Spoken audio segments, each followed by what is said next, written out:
अम्मी, मुझे बाहर मत छोड़ो, मैं डर रही हूँ। छोटी सी बच्ची दरवाजे के बाहर खड़ी कांप रही थी। जाओ, अंदर से कुंडी बंद हो चुकी थी। इस घर में तुम्हारी जाओ, कोई जगह नहीं। आज के बाद इस घर में तुम्हारी कोई जगह नहीं। ये आवाज उसकी अपनी खाला की थी और अगले ही लम्हे दरवाजा जोर से बंद हो गया। बच्ची ने दरवाजा पीटा।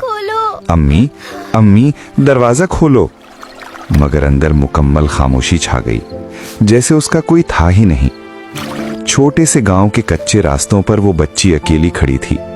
इसका नाम ज़ैनब था। उम्र सिर्फ 7 साल। माँ बाप दोनों चंद महीने पहले एक हादसे में दुनिया छोड़ गए थे। तब से वो अपनी खाला के घर रह रही थी। शुरू में सब ठीक था, मगर आहिस्ता आहिस्ता रवैया बदलने लगा और आज वो दरवाजे के बाहर थी, अकेली, बेसहारा। मगर उसे अभी अंदाजा नहीं था कि ये रात उसकी जिंदगी बदलने वाली है।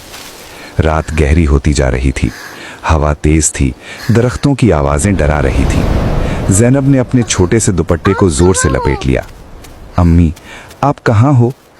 इसकी आवाज कांप रही थी।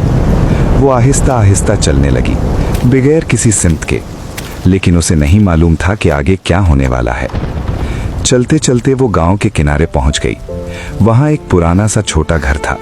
दरवाजा आधा खुला था, अंदर हल्की सी रोशनी थी।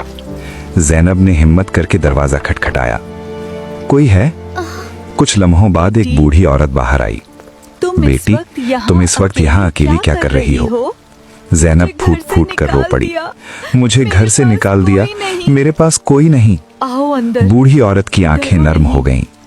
आओ अंदर, डरो नहीं।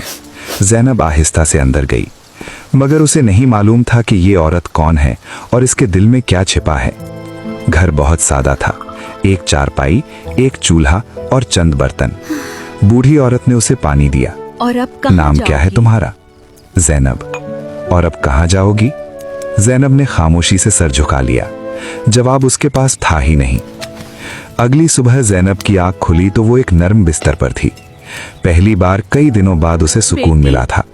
बूढ़ी औरत ने मुस्कुराकर कहा, बेटी, जब तक चाहो यहाँ रह सकती हो। ज़ैनब की आंखों में पहली बार हल्की सी रोशनी आई। मगर कहानी अभी खत्म नहीं हुई थी। असल इम्तिहान तो अभी बाकी था। दिन गुजरते गए। ज़ैनब उस बूढ़ी औरत के साथ रहने लगी। वो उसे दादी कहने लगी। घर के छोटे मोटे काम करती, पानी लाती और दादी के साथ बैठी रहती। जिंदगी थोड़ी बेहतर होने लगी थी, लेकिन एक दिन कुछ ऐसा हुआ जिसने सब कुछ हिला दिया। ये बच्ची गांव के कुछ लोग उस घर के बाहर जमा हो गए। तो नहीं? ये बच्ची यहाँ क्या कर रही है? कहीं ये चोर तो नहीं? इसका कोई वारिस है भी या नहीं? आवाजें तेज होने लगी। ज़ैनब डर कर दादी के पीछे छिप गई। उसका दिल जोर जोर से धड़क रहा था। एक आदमी आगे बढ़ा। कोई नहीं। अगर इसका कोई नहीं तो इसे शहर के यतीम खाने भेज दो। ये सुनकर ज़ैनब के पैरों तले जमीन निकल गई। नहीं, मैं यहाँ रहना चाहती हूँ। इसकी आंखों से आंसू बहने लगे, मगर फैसला उसके हाथ में नहीं था। दादी खामोश खड़ी सब सुन रही थी, फिर आहिस्ता से आगे बढ़ी। ये बच्ची कहीं नहीं जाएगी। सब चौंक गए। क्यों? तुम कौन होती हो इसे रखने वाली? किसी ने सख्त लहजे में पूछा। रखने वाली? दादी ने गहरी सांस ली, फिर वो बात कही जिसने सबको खामोश कर दिया। क्योंकि ये मेरी नवासी है। ज़ैनब हैरान रह गई। नवासी? दादी की आंखों में आंसू आ गए। मेरी बेटी मुझसे सालों नाराज पहले मेरी बेटी मुझसे नाराज होकर चली गई थी। मैंने उसे बहुत ढूंढा, मगर कभी न मिली। कल जब मैंने ज़ैनब का नाम सुना और उसके माँ बाप के बारे में जाना तो मुझे समझ आ गया, ये मेरी अपनी खून है। गांव में सन्नाटा छा गया। ज़ैनब के आंसू थम नहीं रहे थे। वो दौड़कर दादी से लिपट गई। तो मैं अकेली नहीं हूँ? अकेली नहीं हूँ। दादी ने उसे जोर से गले लगा लिया। नहीं बेटी, तुम कभी अकेली नहीं थी। उस दिन के बाद ज़ैनब की दुनिया बदल गई।